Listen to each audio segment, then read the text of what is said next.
محمدا عبد الله ورسوله الذي أرسله بالحق بشيرا ونذيرا وداعيا إلى الله بإذنه وسراجا منيرا أعوذ بالله من الشيطان الرجيم بسم الله الرحمن الرحيم إن عدة الشهور عند الله 12 شهرا في كتاب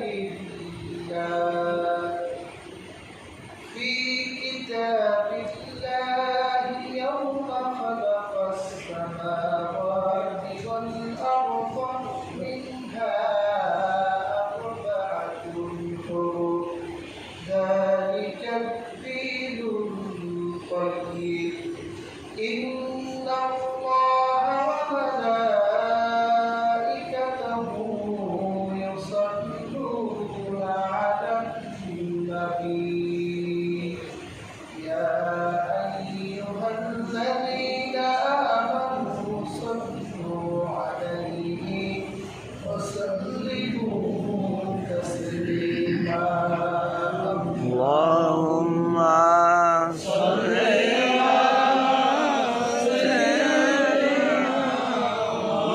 مولانا محمد وعلى آل سيدنا مولانا محمد حسن شهيد جوهر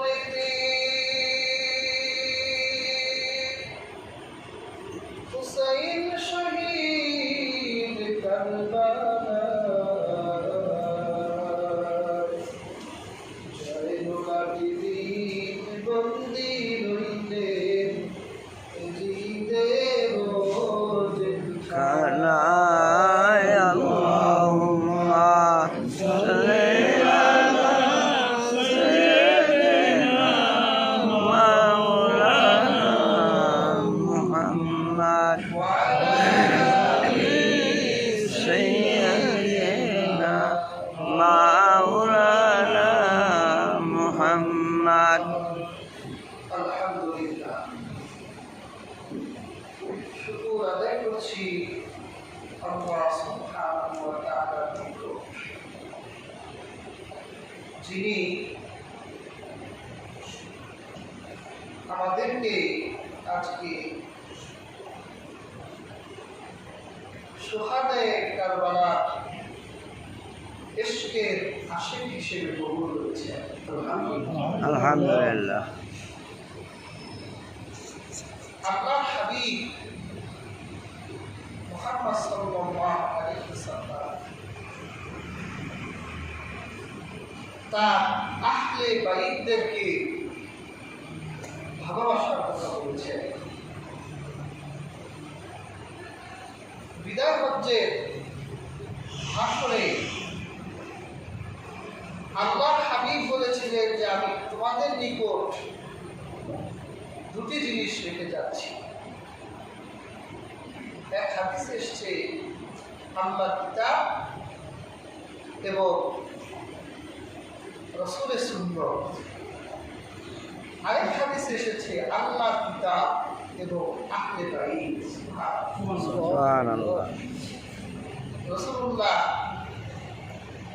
তিনি বিদায় হজ্জের দিন বলেছিলেন যে আমি রেখে গেলাম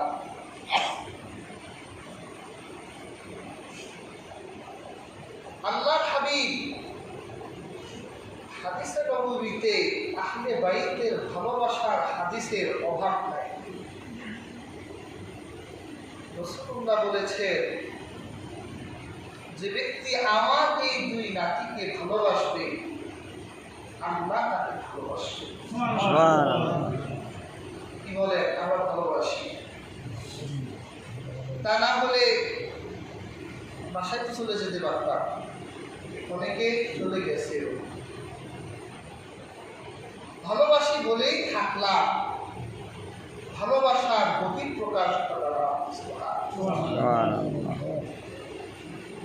আমরা ইমাম হুসাইনের শাহাদাতের কথা শুনি।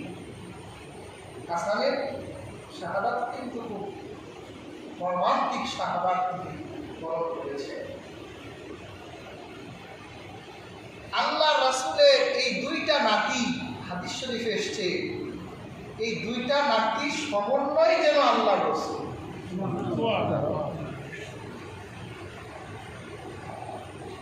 হাদিসের রাবিয়া বলেছে যে ইমাম হাসানের মুখমণ্ডল, চেহারা, বুক পর্যন্ত আল্লাহ রাসূলের মতো,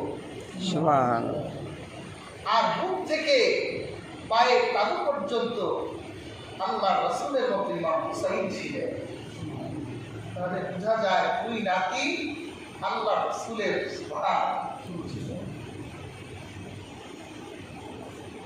আল্লাহর হাবিব বলেন,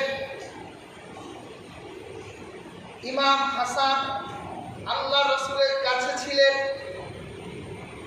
আল্লাহর হাবিব হাতে ইশারা করে বললেন, আমারই নাতি আমার ইন্তেকালের পর আমার উম্মতের সবচেয়ে বড় দ্বন্দ্ব নিরসন করবেন। সেটাই হলো, একদিকে ইমাম হাসানকে মানুষ বায়াত দিলেন, অন্যদিকে আমির মুয়াবিয়াকে বায়াত দিলেন। এক রাজ্যে রাজা কয়জন? এক রাজ্যে দুই রাজা চলে। মুয়াবিয়ার অনুসারীরা বলল, হুকুম দেন, রক্তের বন্যা বসাই দিই। ইমাম হাসানের অনুসারীরা বলল, অনুমতি দেন, রক্তের বন্যা বসাই দিই। ইমাম হাসান বলল, আমার অনুসারীরা শোনো, আমি আমার নানার উম্মতদেরকে রক্তপাত করাতে চাই না। আমার নানার উম্মতরা রক্তপাত করে হাসরের মাঠে উঠুক, আমি চাই না। আমির মুয়াবিয়া, তোমার হাতটা বাড়াই দাও, আমি হাসান তোমার হাতে বায়াত নেই। ইমাম হাসান বায়াত দিলে দুনিয়া রাজত্ব চাইলেন না, কারণ তারা জানে যে তারা দুনিয়া রাজত্ব করতে আসে নাই, তারা আখিরাতের রাজা। সত্য বলেছেন, আমার দুই নাতি জান্নাতের যুবকদের সাইয়্যিদ হবে। সুবহানাল্লাহ। প্রিয় হাজিরিন, শর্ত দিয়েছিলেন ইমাম হাসান প্রত্যেক মাসে হাদিয়া দিবেন, আর আপনার ইন্তেকালের পর মুসলিম সাম্রাজ্যের শাসক হবে আমার ভাই হুসাইন। মুয়াবিয়া তার জীবনের 20টি বছর পর্যন্ত মুসলিম জাহান শাসন করেছেন। এমন কোনো মাস বাদ যায় নাই যেই মাসে মদিনায় ইমাম হাসানের নিকট তিনি হাদিয়া পাঠাতেন না।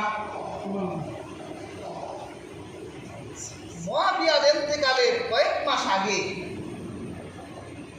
2-3 মাস ধরে হাদিয়া আসে না। ইমাম হাসান তো এত নরম মানুষ ছিলেন, এত ভদ্র ছিলেন, তাকে তার সামনে শত্রুরা গালাগালি করত, কিন্তু তিনি জবাব দিতেন না। আর এত লাজ লজ্জা ছিল, হাদিয়া না আসার কারণে সংসার চলে না। ওই হাদিয়ার পয়সা দিয়ে মানুষকে তিনি দান করতে পারছেন না। দুঃখ কষ্ট নিয়ে অভাব অনটনের ভিতরে ইমাম হাসান ঘুমিয়ে গেলেন। স্বপ্নের ঘরে রহমতের নবী এসে গেল। কি হাসান, মন খারাপ কেন? মুয়াবিয়া হাদিয়া দেয় না। হাসান বলে, হাদিয়া তো দেয় না, সেই জন্য আমার নিজের চলাও কষ্ট হচ্ছে, মানুষকে দান করতে পারি না। আল্লাহর হাবিব বলে ধৈর্য ধরো। আল্লাহ পাক ধৈর্যের ভিতরে ফল রেখে দিয়েছেন। পরদিন সকালবেলা আমির মুয়াবিয়া শুধু হাদিয়াই পাঠালেন না, 3 গুণ বেশি হাদিয়া পাঠালেন। আর ক্ষমাপত্র লিখে দিলেন যে আমি ভুলে গিয়েছিলাম, এই জন্য আল্লাহ রাসূলের নবীর কাছে ক্ষমা চাই। খুব নরম মানুষ ছিলেন হাসান। আর হুসাইন ছিল একটু মেজাজি। যখন হাসান বলল আমার নানার উম্মত দিয়ে আমি রক্তপাত করাবো না, হুসাইন বলে এত নরম কথা বললেন না, আমরা মুআবিয়ার বায়াত মানি না, আপনি হলেন আমাদের খলিফা। তখন হাসান বলল হুসাইন মেজাজ নরম করো, যদি নরম না করো আমার মনে চায় আমি তোমারে আমার ঘরের ভিতর ঢুকে তালা মেরে রাখি। তার মানে বোঝা যায় হাসানের মেজাজ নরম, হুসাইনের মেজাজ প্রিয় হাজিরিন, এই যে কারবালার হত্যা হলো, হাসান হত্যা হলো, হাসান হুসাইনের আব্বা হযরত আলী হত্যা হলো, হযরত উসমান হত্যা হলো। এই সকল হত্যার পিছনে একজন মানুষ, তার নাম মনে রাখবেন, তার নাম হলো আব্দুল্লাহ ইবনে সাবা। এই লোকটার বাড়ি ছিল বর্তমান ইরাকের কুফা এলাকায়। ওর কাজেই ছিল আল্লাহ রাসূলের সাহাবীদের মধ্যে দ্বন্দ্ব লাগাইয়া তাদের ভিতরে রক্তপাত করা। আলীর কাছে কিছু বলতো, আবার মুয়াবিয়ার কাছে গিয়ে কিছু বলতো। ওসমানের বিরুদ্ধে এই লোকটাই গোটা মুসলিম উম্মায় ফাসাদ তৈরি করেছে। যখন দেখলো হাসানের জনপ্রিয়তা তুঙ্গে, এই লোকটা অনেক চেষ্টা করছে হাসানকে হত্যা করার জন্য। অবশেষে এক বৃদ্ধা নারী তাকে অনেক পয়সা দিবে, সে ইমাম হাসানের পরিবারের সাথে মিলবে, তাকে বিষ প্রয়োগ করে হত্যা করে চলে আসবে। এইরকম একটা ডিল দেওয়া হলো ওই মহিলাকে। ওই মহিলা ইরাক থেকে মদিনায় এলেন। ইমাম হাসানের স্ত্রী ছিলেন জায়েদা। জায়েদার সাথে একটা সখ্যতা গড়ে তুলল। দেখবেন দুই মহিলা একসাথে গল্পে বসলে তাদের বন্ধু হতে সময় লাগে না, তাড়াতাড়ি বন্ধু হয়ে যায়। এমন বন্ধুত্ব হলো। ইমাম হাসানের স্ত্রী বলল আপনি আমাদের বাসায় আসবেন। ওই মহিলা মনে মনে বলে আমি তো তোমার ঘরেই ঢুকতে চাই। কয়েকদিন পর ঘরে আসে, বোন কিছু খান, দেন কিছু আঁকলে বাইকের ঘরে কিছু খাওয়া তো আমাদের জন্য খুব বরকত পড়ে। এইভাবে ঘরে আসা যাওয়া, এত গুড রিলেশন হলো। জায়েদাকে বলে আমাকে একটু পানি দেন। জায়েদা বলে আপনি আমার হৃদয়ের মানুষ, পানি চাইতে হয় নাকি, ঢেলে খান। প্রিয় হাজরিন, আল্লাহ হাবিবের নাতি ইমাম হাসান তাহাজ্জুদ মিস হতো না। তিনি তাহাজ্জুদে যখন উঠতেন তার জন্য এক মশক পানি রাখা হতো। তিনি ওই পানি দিয়ে ওযু করতেন, তারপর কিছু পানি খেয়ে তিনি তাহাজ্জুদের নামাজে দাঁড়িয়ে যেতেন। ওই দুষ্ট নারী সুযোগ পেয়ে গেল। ইমাম হাসান তাহাজ্জুদের সময় উঠবে, এক মশক পানি দরকার। জায়েদা বলল বোন ইমাম হাসানের জন্য এক মশক পানি রেখে দেন, কারণ ইমাম হাসান তাহাজ্জুদের সময় উঠে তিনি পানি পান করে। সুযোগ পেয়ে গেল। সেই মশকের ভিতরে জন্মের বিষ থাকবে। ইমাম হাসান উঠে ওযু করলেন, কিছু পানি খেলে তাহাজ্জুদ করলো। কত প্রিপারেশন নিচে আজ মারাই যাবে, কনফার্ম হয়ে আমি আবার উত্তর দিতে বললাম। সমান হয়ে যাচ্ছে, কিন্তু ইমাম হাসান অন্তত আল্লাহ সুস্থ রেখে দিয়েছে। আপনি গেল এই বিষ শরীরে কাজ করছে না কেন? আবার দ্বিতীয় দিন বিষ খাওয়ানো হলো, শরীরে বিষ কাজ করে না। অবশেষে সে বিষাক্ত ডায়মন্ড হীরা চূর্ণ বিচূর্ণ করে তারপর বিষের সাথে মিশালো। ইমাম হাসান তাহাজ্জুদের সময় উঠেছেন, ওযু করে তিনি 1 গ্লাস পানি খেলেন, তাহাজ্জুদের নামাজে দাঁড়াবেন। এমন সময় ইমাম হাসানের ভিতরে মৃত্যুর যন্ত্রণা উঠে গেল। দুষ্ট নারী চিন্তা করলো, আজকে আর ইমাম হাসান বাঁচবে না, এখানে থাকলে ধরা পড়ে যাব। দ্রুত কুফার উদ্দেশ্যে রওনা হয়ে গেল। হযরত ইমাম হাসান বলল, তোমরা দেরি করো না, আমার ভাই হুসেনকে ডাকো। হযরত হুসেনকে ডাকা হলো। বলল, ভাই, দুই ভাই একসাথে কতটা সময় অতিবাহিত করেছি, আমার মনে হয় আমি আর বাঁচব না। আমি আমার পরিবারের সন্তানগুলোকে রেখে গেলাম। ইমাম হুসেন, তুমি তোমার নিজের সন্তানের মতো আমার সন্তানগুলোকে রেখে রাখবে। হযরত ইমাম হুসেন বলল, ভাই, আপনি যদি আমাদের ছেড়ে চলে যান, আমাকে ছেড়ে যদি চলে যান, তাহলে আমি কার পিছনে নামাজ পড়ব? আপনি তো আমার নামাজের ইমাম হতে, আমি তো আপনার মুক্তাদি হতাম, তাহলে আমার ইমাম কে হবে? আমি কার পিছনে নামাজ পড়ব? ইমাম হাসান বলল, ধৈর্য ধরো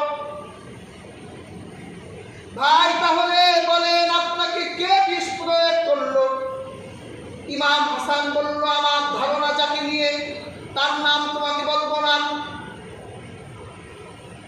কাল কিয়ামতের দিন আল্লাহর আদালতে বিচার রেখে দিলাম, আল্লাহ বিচার করবে।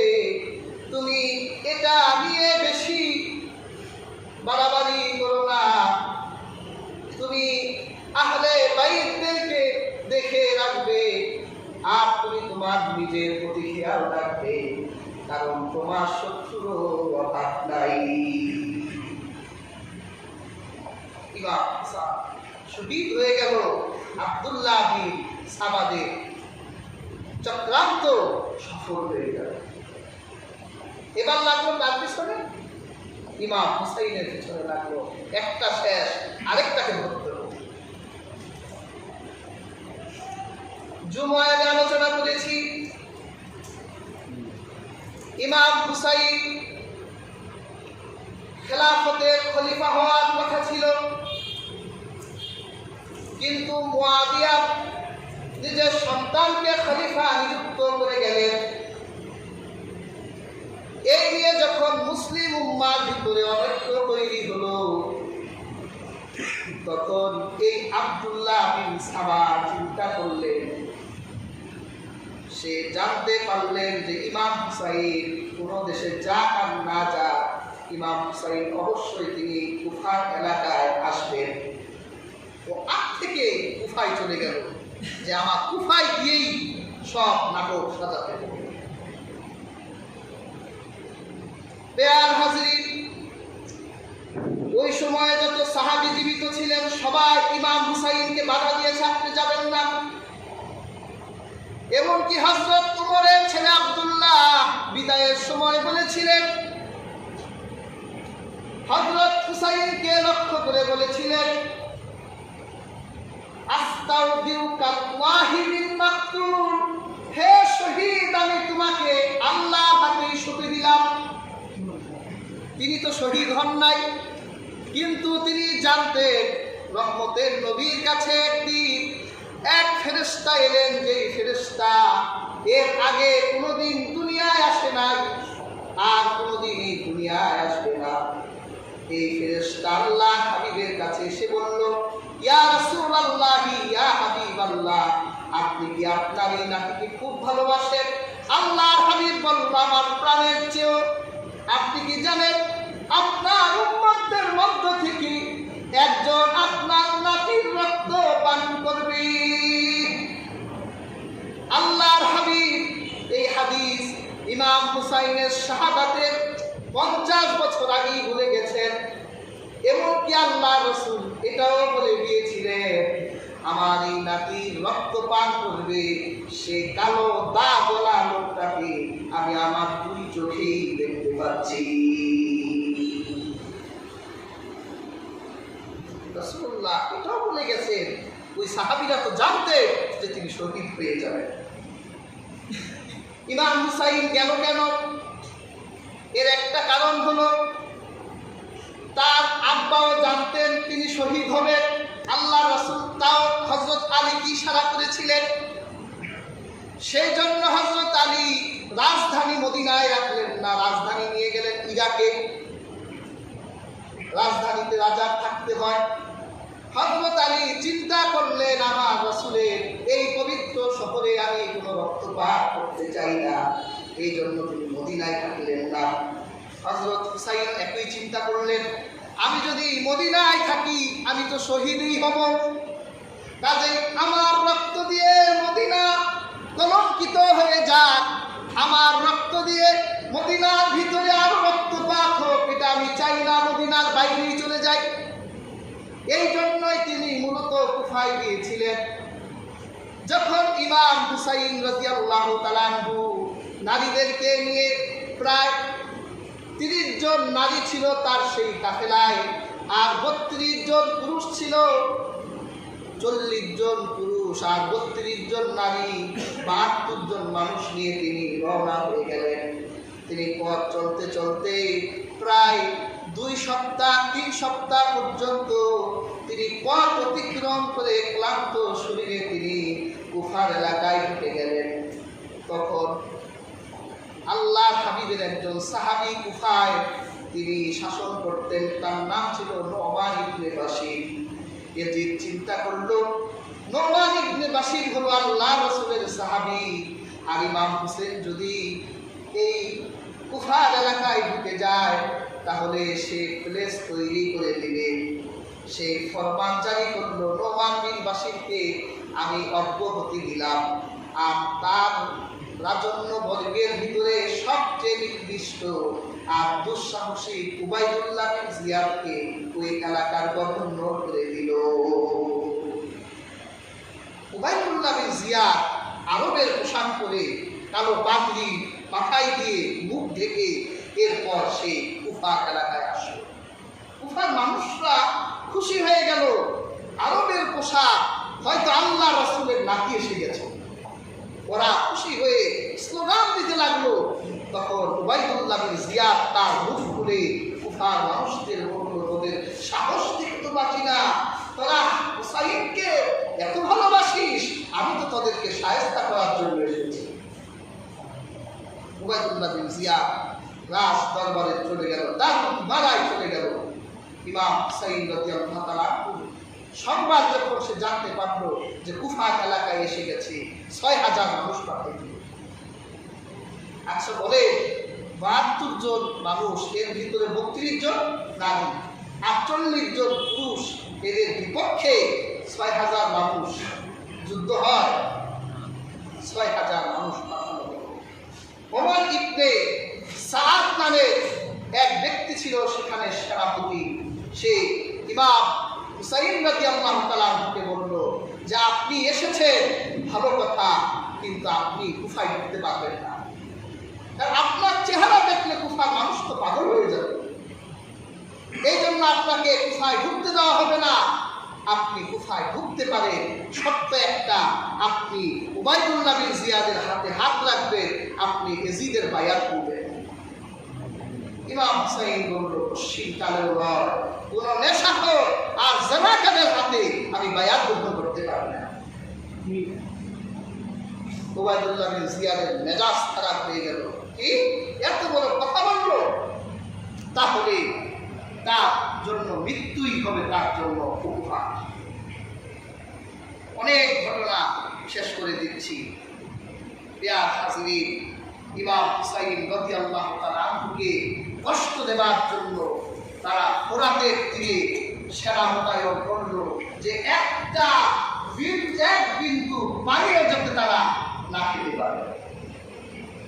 ইমাম হুসাইন বলেছিল যে আমাকে তোমরা ইয়াজিদের কাছে যেতে দাও, আমি তার কাছে একটা প্রশ্ন করব যে আল্লাহ দরিয়াকে স্বাধীন করেছেন বিশ্ববাসীর জন্য, সেই পানিকে বন্ধ করার অধিকার তাকে কে দিয়েছে, এটা আমি তার কাছে জানতে চাই।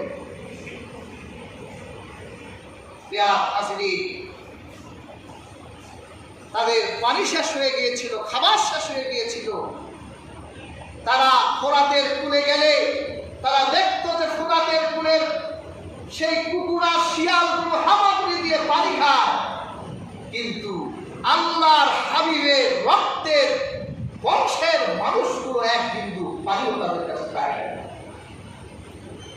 আপনি জালেম বলবেন না তাদের?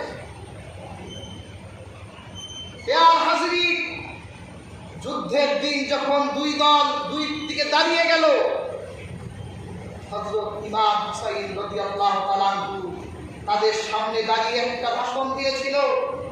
তিনি বলেছিল যে তোমরা যে আমাদের বিরুদ্ধে আজকে যুদ্ধ করার জন্য দাঁড়িয়েছো, তাহলে তোমরা বলো আমি কে? আমি কি মুহাম্মদুর রাসূলুল্লাহর নাতি নই? তোমরা কি আমার ব্যাপারে শোনোনি যে রাসূলুল্লাহ বলেছে আমাকে ভালোবাসতে আল্লাহর ভালোবাসা পাওয়া যায়? তোমরা আল্লাহকে ভয় করো, তোমরা আজ আমাকে অবকাশ দাও, নতুবা আমি তোমাদেরকে অবকাশ দিব। এই কথা শুনে হুদ ইবনে ইয়াজিদ নামের এক ব্যক্তির হৃদয়টা বলে গেল। 30 জন মানুষকে ইমাম হুসাইনের পক্ষে চলে আসলো আর তাদেরকে বলল, শুনে রাখো, আমি আল্লাহ হাবিবের এই নাতির প্রশংসা আর আল্লাহ রাসূলের এই নাতির ভালোবাসার কথা জানি, আমি বিশ্বাস করি, তোমরাও জানো, কিন্তু আজকে তোমরা এমন কোনো আচরণ আল্লাহ রাসূলের নাতির সাথে করো না।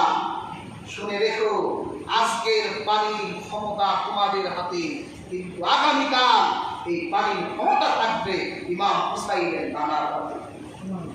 আজকের পানি যদি তোমরা আল্লাহর হাবিবের নাতির মুখে যদি আজকের পানি তোমরা না দাও, তাহলে আগামীকাল আল্লাহ রাসূলের হাতেও তোমরা পানি পাবে না। ওদের হৃদয় বলে নাই, ওরা যুদ্ধ করলো। পেয়ার হাজির জোহর পর্যন্ত যুদ্ধ হলো। জোহরের সময় ইমাম হুসাইন তাকিয়ে দেখলো তার সীমার একটা সৈন্য নাই, তিনি একা আছেন। তার ভাইয়ের ছেলে হযরত হাসানের ছেলে কাসিম জীবিত ছিল তখন তিনি কাসিমকে ডেকে বলেছিলেন, ইয়া বুনাইয়া কাইফা তাসরুকুল মাউত, হে আমার কলিজার টুকরা, তুমি বলো যে মৃত্যু তোমার কাছে কেমন? তখন ইমাম হাসানের ছেলে বলেছিল, মৃত্যু আমার কাছে মধুর চেয়েও মিষ্টি। সুবহানাল্লাহ। শহীদরা মৃত্যুকে ভয় পায় না।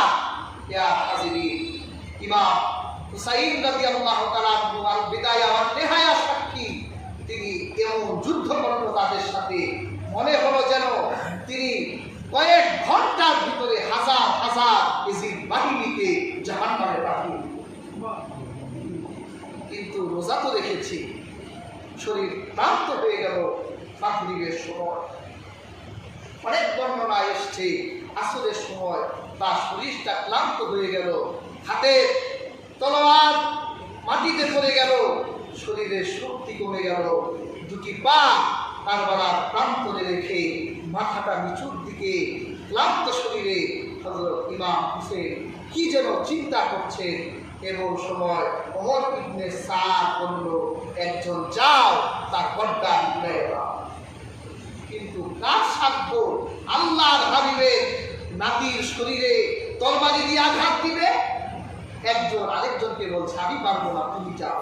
একজন আরেকজন বলছে আমি পারবো না, তুমি যাও। আল বিদায়া ওয়ান নিহায়া এসেছে। শাম্মাল বিন জুলজাওশা, যাকে আমরা সীমা বলি, এই সীমা খঞ্জর বের করলো মুহাম্মদ ইবনে আমের বলে, আমি ওই শিমারের চেহারার দিকে তাকিয়ে আল্লাহর হাবিবের সেই হাদিসের কথা মনে পড়লো যে আল্লাহ রাসূল যে বলেছিল যে আমার উম্মতের ভিতরে আমি কালো দাগওয়ালা সেই জানোয়ারকে দেখতে পাচ্ছি যে আমার বংশের রক্ত পান করবে। আমি তাকিয়ে দেখলাম সীমাদের চেহারার ভিতরে কুষ্ঠরোগের দাগ।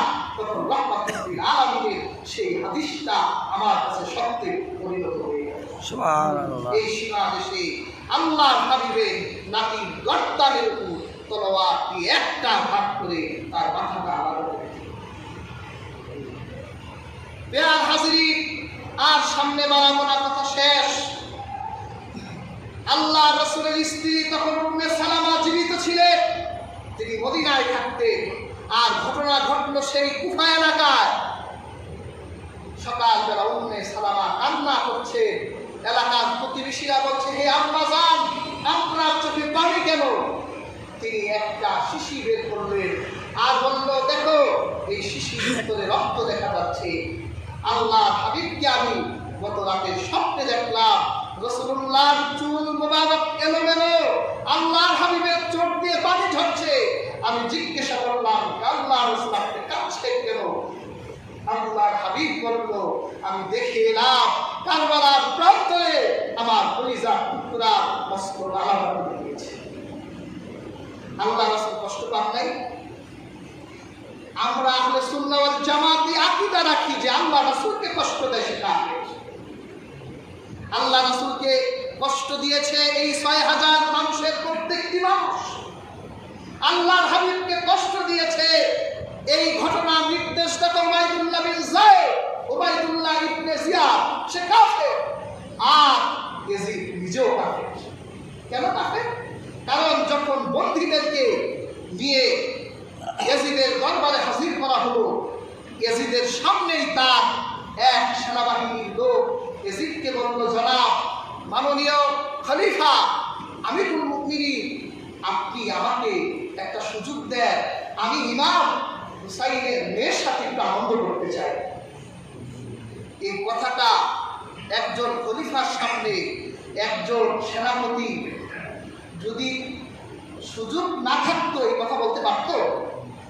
ইমাম হুসাইনের মর্যাদা তার দরবারে হালকা বলেই ইমাম হুসাইনের মেয়ের ব্যাপারে এত জঘন্য কথা বলতে পারে।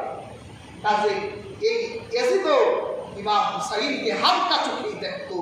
আর এই ইয়াজিদও মনে মনে খুশি হওয়ার কারণে সে মনে মনে কাফের হয়ে গেছে। আমরা সেই মনের খবর রাসূলুল্লাহ হাদিস দিয়ে জানতে পেরেছি। আর যারা কাফের বলতে চায় না, ওরা রাসূলুল্লাহ এই হাদিসও জানে না, এই জন্য ইয়াজিদকে কাফের বলতে চায় না। মনে রাখবে, যারা ইয়াজিদকে কাফের হিসেবে দেখে না, তাকে ভালোবাসার নজরে দেখে, সেই দিন ইয়াজিদ যেই রাস্তায় হাঁটবে ওরাও সেই রাস্তায় হাঁটবে। আর ইমাম হুসাইন যে রাস্তায় হেঁটেছে তার আশিকরাও সেই রাস্তায় হাঁটবে। আজকে আমরা এখানে এই ওয়ালিমাল্লাহ মসজিদে আমরা ইমাম হুসাইনের আশিকের পরিচয় দিলাম। আমরা বিশ্বাস করি আমাদের আজকে এই অনুষ্ঠানটি রাসূলের রওজা মুবারকেও জানে, কিয়ামতের দিন আমরা সাজাও পাবো। আল্লাহ তৌফিক দান। আসেন একটু সালাত সালাম করি। সাল্লাল্লাহু আলা মুহাম্মাদ সাল্লাল্লাহু আলা ওয়াসাল্লাম সাল্লাল্লাহু আলা মুহাম্মাদ সাল্লাল্লাহু আলা ওয়াসাল্লাম ইয়া নবী সালামু আলাইকা ইয়া রাসূল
ربنا ظلمنا أنفسنا وإن لم تغفر لنا وترحمنا لنكونن من الخاسرين اللهم ربنا واعف عنا واغفر لنا وارحمنا أنت مولانا فانصرنا على القوم الكافرين ربنا لا تزغ قلوبنا بعد إذ هديتنا وهب لنا من لدنك رحمة إنك أنت الوهاب أي الله تعالى আপনার একদল গুনাহগার বান্দা নিয়ে শুহাদায়ে কারবালা উপলক্ষে আল্লাহ আপনার একদল গুনাহগার বান্দা নিয়ে শুহাদায়ে কারবালা আলোচনা করে গুনাহগার অপরাধীর বেশে দুটি হাত তুলে দিয়েছি আমিন দয়াল মাওলা আমাদের গুনাহের কোনো শেষ নাই আমরা তো আল্লাহ বড় অপরাধী বড় গুনাহগার ইয়া আল্লাহ জীবনের গুনাহের দিকে না তাকিয়ে আপনার হাবিবের উসিলায় আমাদের জীবনের গুনাহগুলো মাফ করে দাও আমিন দয়াল মাওলা तमाम পৃথিবীর মুমিন মুমিনাত মুসলিম মুসলিমাত মধ্য থেকে যারা ইন্তেকাল করে অন্ধকার কবরবাসী হয়ে গেছে আল্লাহ তাদের কবরগুলোকে জান্নাতের টুকরা বানায় দাও তাকিয়ে দেখো আল্লাহ আপনার কতগুলো বান্দা হাত তুলেছে অনেকের জনম দুঃখিনী মা নাই, অনেকের বাবা নাই, অন্ধকার কবরবাসী হয়ে গেছে আল্লাহ খাস করে জনাব আবুল হোসেন মৃধা সাহেব দোয়া চেয়েছেন তার বাবা মা অন্ধকার কবরবাসী হয়ে গেছে আল্লাহ শুহাদায়ে কারবালা উসিলায় আল্লাহ তুমি সকলের বাবা মার কবরগুলো জান্নাতের টুকরা বানায় দাও আমিন ইয়া আল্লাহ আজকে এই দিন আল্লাহর হাবিবের বাগান যেই বাগানে পবিত্র ফুলগুলো কারবালার প্রান্তরে পানি পানি বলে শহীদ হয়ে গেছে